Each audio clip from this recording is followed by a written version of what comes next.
Seigneur, je te remercie puisque tu as accepté que je sois devant tes enfants pour transmettre à tes enfants ce que tu as mis à moi. Père, on sait qu'au commencement était la parole et ce que tu nous as laissé, c'est la parole. Ce qu'on va transmettre à tes enfants ce matin, c'est ta parole pour nourrir l'esprit de tes enfants et les remettre dans les bons chemins. Que l'Esprit de Dieu soit pour chacun de nous, qu'il me guide et les guide aussi. Que leur cœur soit ouvert pour accepter cette parole au nom de Jésus. Amen. Amen. Mes chers frères et sœurs en Christ, il me reste encore quelques mois pour que je puisse avoir 50 ans dans le ministère où je suis aujourd'hui. Et je remercie le Seigneur de ce qui s'est passé ce matin. Et les chansons que vous avez commencé avec marchent ensemble avec la parole que nous allons voir aujourd'hui. Parce que les psaumes, les chansons tournent autour de notre Seigneur Jésus-Christ et sur sa puissance. Ainsi que la parole d'aujourd'hui, nous allons le voir dans le livre de Marc, chapitre 5, versets 2 à 10. Marc 5, il y en a qui avancent jusqu'à 20, mais je m'arrête à 10. Je lis au nom du Seigneur. Jésus sur le territoire des Gadaréniens, guérison d'un démoniaque. Ils arrivèrent à l'autre bord de la mer, dans le pays des Gadaréniens. Aussitôt que Jésus fit hors de la barque, il y vint au-devant de lui un homme sortant des sépulcres et possédé d'un esprit impur. Cet homme avait sa demeure dans les sépulcres et personne ne pouvait plus le lier, même avec une chaîne. Car souvent il avait eu les fers aux pieds, avait été lié de chaînes, mais il avait rompu les chaînes et brisé les fers et personne n'avait la force de les dompter. Il était sans cesse nuit et jour dans les sépulcres et sur les montagnes, criant et se maîtrisant avec des pierres. Ayant vu Jésus de loin, il a couru, se prosternant devant lui et s'écriant d'une voix forte, « Qu'y a-t-il entre moi et toi, Jésus, fils de Dieu, très haut? Je t'en conjure au nom de Dieu, ne me tourmente pas. » Car Jésus lui disait, « Sors de cet homme, esprit impur. » Et lui demanda, « Quel est ton nom? » Légion est mon nom. Lui répondit-il, car nous sommes plusieurs. Et il les pria instamment de ne pas les envoyer hors du pays. Mes chers frères et sœurs en Christ, nous venons de lire le titre d'aujourd'hui, les versets que Dieu nous a donnés. Et ces versets nous donnent les titres qui étaient dans votre première chanson. Notre titre d'aujourd'hui dit que Jésus est venu pour détruire les œuvres des diables. Amen. Je reprends. Jésus est venu pour détruire les œuvres des diables. Et d'habitude, depuis que je suis pasteur, quand on m'invite ou bien quand je suis dans mon église, je suis très content si ma prédication marche ensemble avec ce que les gens des chorales avaient préparé. C'est un signe qui montre que le Saint-Esprit est au milieu de nous. Ici, on nous parle d'un homme habité par les démons. Il est commandé pendant plusieurs années. Mais il a eu la chance ces jours-là.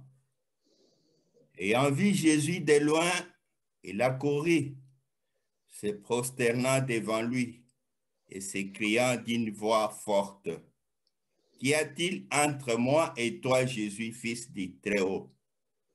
Voilà que les mauvais esprits connaissaient le nom de Jésus et sa puissance aussi. Je t'en conjure au nom de Dieu, ne me tourmente pas. Car Jésus lui disait, sors cet homme, sors de cet homme, esprit impur. Et il lui demanda, quel est ton nom? L'homme répond, Légion. Mes chers frères et sœurs en Christ, je sais que je me rappelle souvent ma première prédication dans notre église d'Ennemis, c'était sur la puissance, l'autorité et la domination. Quand cet homme a couru vers Jésus, il le reconnaît Jésus puisqu'il a vu l'esprit qui était en Jésus. Et ce n'était pas pour rien qu'il était là. Parce qu'il a vu qu'il y a quelqu'un qui a une puissance plus que lui. Mais ce qui est plus fort aussi est que quand Jésus veut chasser l'esprit qui était en lui, il n'a pas demandé à quelqu'un si cet homme avait tel esprit. Puisque l'esprit de Jésus, c'est l'esprit de Dieu. C'est l'esprit que vous avez, c'est l'esprit que Jésus nous a laissé. Et cet esprit a vu ce qui était en cet homme. Avec ce que nous avons vu sur l'autorité, Jésus avait utilisé la parole d'autorité. Dieu nous a donné la parole d'autorité, la parole de sagesse, la parole de pouvoir et la parole de domination. Ici, il a utilisé la parole d'autorité. Vous l'avez et moi, je l'ai aussi. Nous avons vu ça ensemble. Quand Jésus est venu sur la terre, avant de partir, il nous a laissé le Saint-Esprit. Et quand nous avons vu les 3 derniers messages de Jésus avant de partir, il nous a laissé cette autorité. Vous et moi, nous avons le droit de faire ce que Jésus a fait. Nous avons le droit de chasser cet esprit. Parce que la Bible me dit dans les livres des Jean, dans les livres de Marc 16, 18, que vous imposerez les mains aux malades et les malades seront guéris. Ce qui nous a donné le pouvoir, ce qui nous a donné l'autorité de faire ce qu'il a fait aussi. Jésus qui est venu pour détruire les œuvres des diables, il n'est pas parti sans nous laisser ses pouvoirs. Pourquoi? Puisque le monde où nous vivons, je viens de lire un livre, je ne sais pas si vous l'avez déjà lu aussi, et dans ce livre, nous vivons dans un monde où il y a 2 parties. Il y a ceux qui sont pour Dieu et ceux qui sont pour Satan. C'est ainsi que le diable cherche toujours à détruire l'homme. Il n'a pas pitié des enfants de Dieu. Pourquoi? Puisque chaque fois, il y a de ces gens qui croient que du côté des diables, il y a le pouvoir. Quelqu'un accepte d'aller consulter les marabouts, de connaître son sort pour avoir de l'argent. Ok, et les marabouts, il n'y a rien. Et les mêmes marabouts chez qui il est parti, les locataires peut-être, sans voiture, sans situation, sans logement. Or, quand nous lisons dans les livres d'Ésaïe, chapitre 60, versets 1 et 2, nous verrons que les temps où nous vivons maintenant existaient déjà. C'est pourquoi Jésus l'avait dit et on l'avait écrit. J'ai lu Ésaïe 60, versets 1 et 2. Il vous invite, il m'invite aussi. Lève-toi, sois éclairé, car ta lumière arrive. Et la croix de l'Éternel s'élève sur toi. Voici les ténèbres couvrent la terre. Je répète, voici les ténèbres couvrent la terre et l'obscurité les peuples. Mais sur toi, l'enfant de Dieu, sur toi, l'Éternel s'élève, sur toi, sa gloire apparaît. Mes chers frères et sœurs en Christ, ce qui se passe aujourd'hui, ça s'est passé encore dans les temps, mais Dieu savait ça. Vous voyez que Ésaïe avait déjà écrit, puisque souvent quand nous lisons tous les livres d'Ésaïe, il parlait de Jésus. Mais Jésus ici parle de nous. Vous voyez qu'il y a les ténèbres dans tout ce que vous avez chanté, vous l'avez parlé. Il y a les ténèbres sur la terre.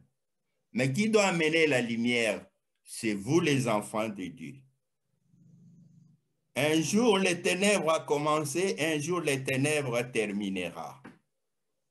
Puisque quand nous lisons dans les livres d'Ésaïe 54, 1, 17, Ésaïe 54, verset 17, il nous dit, toute arme forgée contre toi sera sans effet, et toute langue qui s'élèvera en justice contre toi te la condamnera. Tel est l'héritage des serviteurs de l'Éternel. Tel est l'héritage des serviteurs de l'Éternel. Tel est le salut qui leur viendra de moi, dit l'Éternel. Mes chers frères et sœurs en Christ, nous sommes en train de traverser les moments où il faut faire attention. Les gens parlent de beaucoup de choses, mais nous avons tout. Hier, j'ai parlé avec un couple et avec un de nous. J'ai donné un exemple que je vais vous donner aussi. Pour savoir que nous, les enfants de Dieu, nous sommes bien. Moi, j'ai ma voiture, j'habite aux zones. Ici, j'habite Gema. Je vais aller à Mons. Mais dans ma voiture, j'ai toutes mes pièces. On me dit qu'à quelques mètres de chez moi, il y a la police qui fait les contrôles. Je regarde déjà les pièces qu'on m'a dit. C'est la carte rose de ma voiture, les permis et la taxe.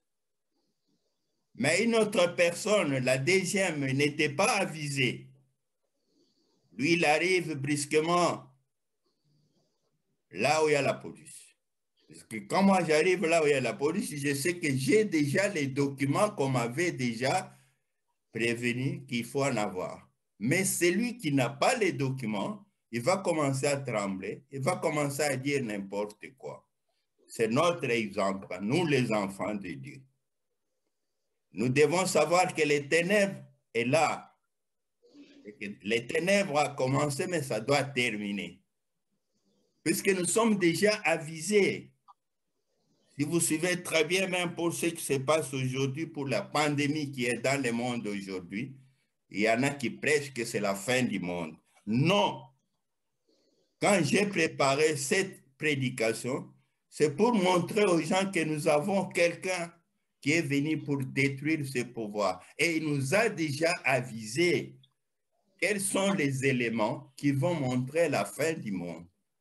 Nous avons encore la puissance de faire tout ce qui sont devant nous et de convaincre tout pouvoir qui n'est pas de Dieu. C'est pourquoi on nous a dit que chaque fois, l'homme disait que Dieu n'est même pas. Et pourtant, Dieu aime un fou. Vous voyez que Dieu, il nous aime puisqu'il nous a déjà avisé à partir de vos chansons, à partir de la Bible qu'il nous a donné, à partir de sa parole. Et chaque fois, l'homme dit, Dieu ne m'aime pas, Dieu ne pense pas à moi. Mais aujourd'hui, nous voyons que Dieu pense à un fou, qui ne sait pas Dieu, qui ne prie pas. Mais quand il est arrivé devant Dieu, il a su qu'il y a quelqu'un qui peut m'aider aujourd'hui. Même si votre problème a beaucoup duré, mais aujourd'hui c'est la fin. Mes chers frères et sœurs en Christ, tout ce que nous sommes en train de voir aujourd'hui, Jésus est là pour détruire toutes les œuvres de Satan. Puisqu'il y a quelqu'un qui te connaît, qui a connu ces messieurs, dans toutes circonstances, dans les chansons que nous venons de chanter, on voit que nous avons quelqu'un. Si nous avons les problèmes, chez qui nous devons aller, c'est Jésus-Christ de Nazareth. Quand vous lisez les livres de Philippiens 2, 9 à 11, il nous parle, je m'excuse, aujourd'hui on va voir tout ça. Philippiens 2, chapitre 9.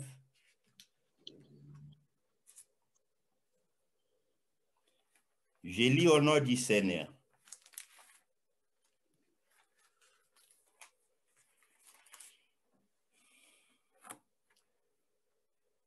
C'est pourquoi Dieu l'a souverainement élevé et lui a donné le nom qui est au-dessus de tous les noms. Comme je viens de vous dire, et j'avais prêché ça à l'église, comment rencontrer Jésus. On dit qu'aujourd'hui, cet homme a rencontré Jésus. Mais qui est Jésus? Dieu lui-même, ce que Paul dit aux Philippiens, c'est pourquoi aussi Dieu l'a souverainement élevé et lui a donné le nom qui est au-dessus de tous les noms, afin qu'au nom de Jésus, tous genoux fléchissent, dans les cieux, sur la terre et sous la terre. Amen. Mes chers frères et sœurs, je reviens sur mon exemple des deux chauffeurs. On voit que tout ça, nous les connaissons, nous les enfants de Dieu.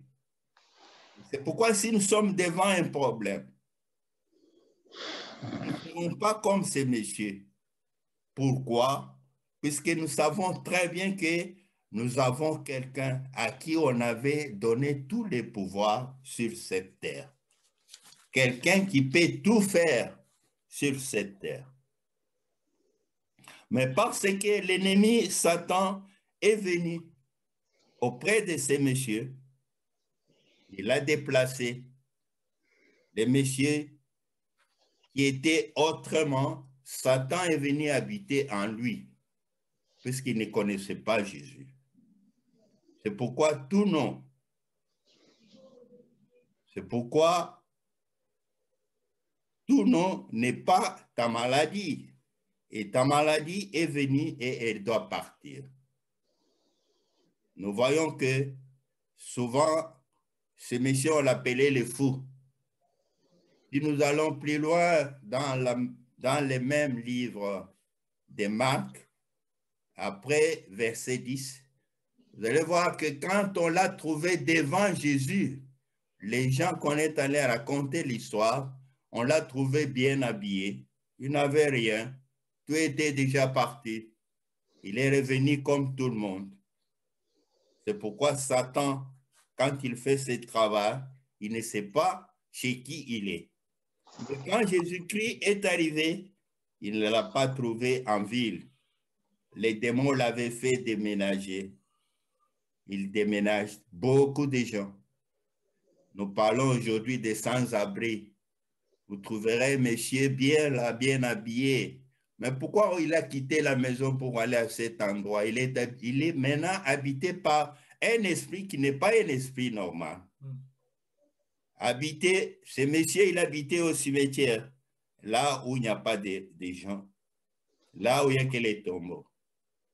Mes chers frères et sœurs en Christ, l'ennemi ne sait pas que tout ce qu'il est en train de faire pour vous, un jour, quelqu'un changera votre situation. Je répète ça. Mes chers frères et sœurs en Christ, sachons que tout ce que Satan est en train de faire aujourd'hui, un jour, quelqu'un changera ta situation.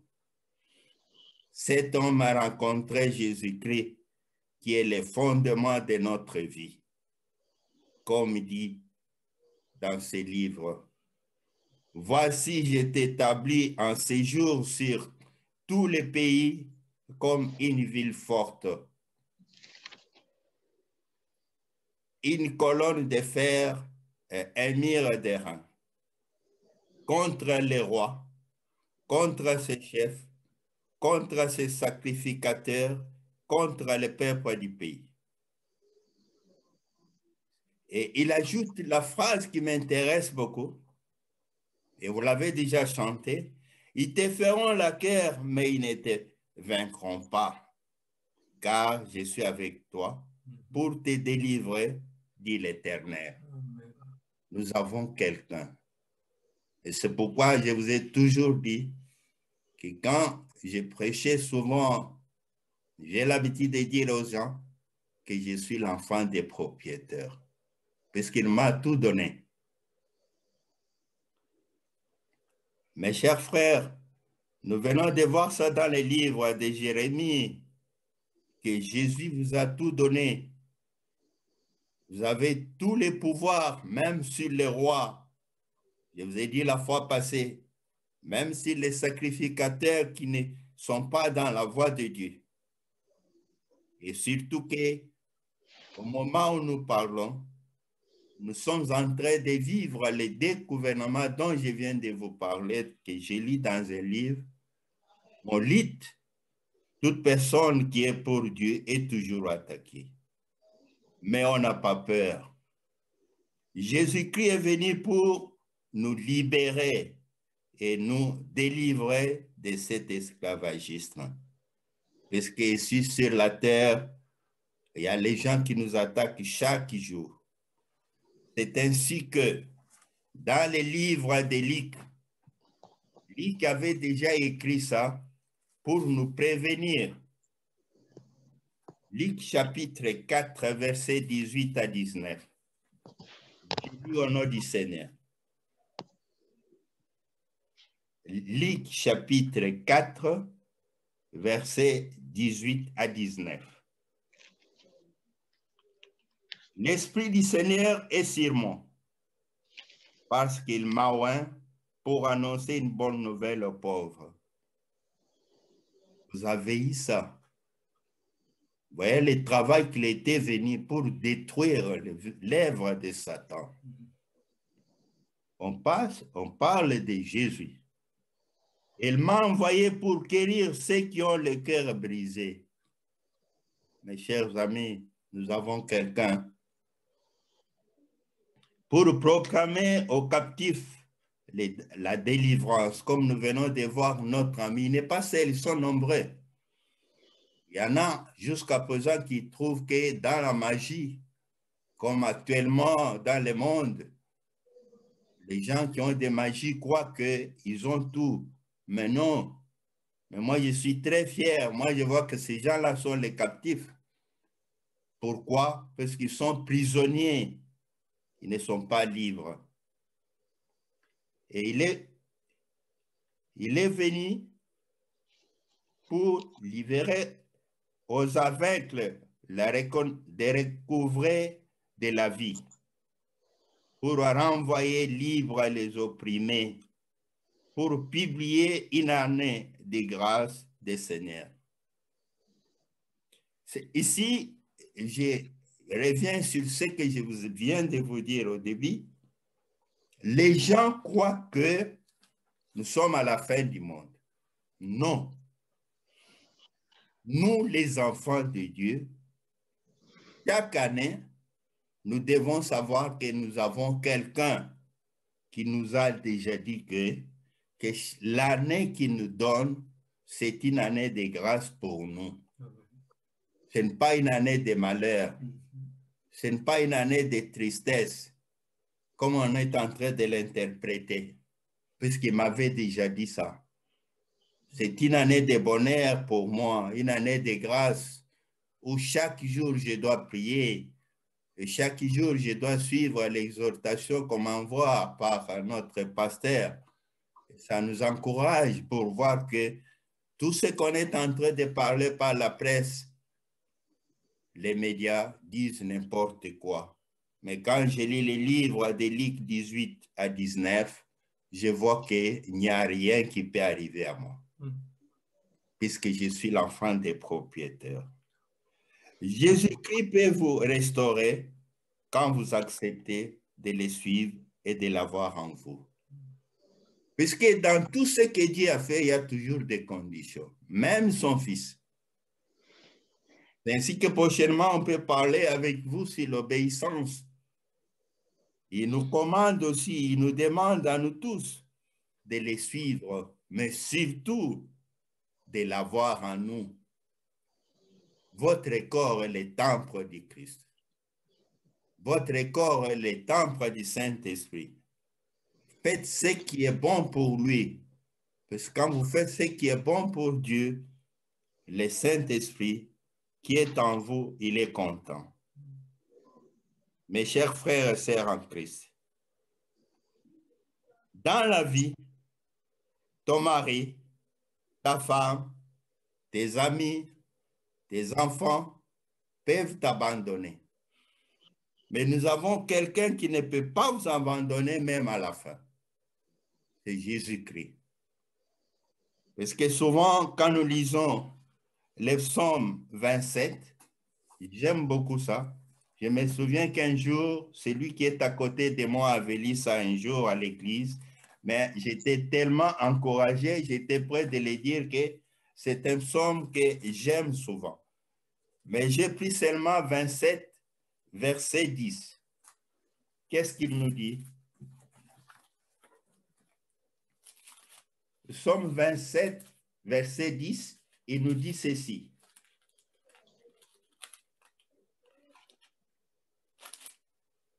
Car mon père et ma mère m'abandonnent, mais l'Éternel me recueillera. Je reprends. Car mon père et ma mère m'abandonnent, mais l'Éternel me recueillera. On voit que notre ami ici, il était abandonné par toute la famille. Moi, j'ai déjà vécu ça. Souvent, les fous, dans la famille, on l'abandonne. Mais sachez qu'il y a quelqu'un qui ne peut pas vous abandonner, c'est Jésus-Christ. Il est avec vous à tout moment. Cet homme qu'on croyait être abandonné, il est devenu quelqu'un comme tout le monde. Et les gens qui sont venus, quand on est allé raconter aux gens qui sont venus les voir, on l'a trouvé dans un état plus que les gens même qui étaient bons avant. Et les gens se demandaient, mais est-ce que vraiment c'est lui ou bien c'était un autre? C'est pourquoi nous devons savoir que nous avons quelqu'un qui change la vie. Nous avons quelqu'un qui aujourd'hui et demain, il n'y a rien qui est plus difficile pour nous les enfants de Dieu. Tout ce que nous devons faire, c'est rester en lui. Ce que je vous ai dit la fois passée et je le répète encore pour ceux qui ont interprété autrement, restons connectés en lui. Parce que si vous n'êtes pas connecté à notre chaîne, si vous n'êtes pas connecté à ce qu'on est en train de faire aujourd'hui, vous n'allez pas suivre la prédication. Mais si vous êtes connecté à Christ, il n'y a rien qui sera grave pour vous. Tout est facile. À la fin, notre ami, il a vu que tout était bien, mais le Seigneur veut partir. Le Seigneur veut le quitter. Cet homme voulait suivre Jésus, mais le Seigneur l'a demandé d'aller témoigner dans sa famille. Évidemment, Jésus a vu qu'il est temps pour moi que ce monsieur aille témoigner tout ce que je suis en train de faire. Mais ça revient aussi à vous et à moi. Chaque fois quand il y a c'est les bonnes choses que Dieu a fait pour vous, un acte de grâce, vous devez tout faire pour témoigner devant les enfants de Dieu. On a trouvé que dans nos églises, on a supprimé cette partie-là. Je m'excuse, mais la Bible nous recommande. Nous devons témoigner devant les gens ce que Dieu a fait pour nous. Si c'est dans la famille, pour l'enfant, pour vous ou pour les autres. Voilà ce que Dieu a fait pour un fou. Voilà ce que Dieu a demandé à celui qui était fou. Aujourd'hui, il n'est pas fou. Aujourd'hui, il est enfant de Dieu. Donc, Jésus-Christ est venu sur la terre pour détruire les œuvres des diables. Amen. Amen. Nous allons prier pour clôturer notre prédication d'aujourd'hui. Seigneur Jésus, je déclare qu'après avoir entendu cette parole, que toute personne qui est pauvre en esprit a eu une bonne nouvelle. Que toute personne qui avait le cœur brisé est guérie. Que toute personne qui était encore en captif est délivrée.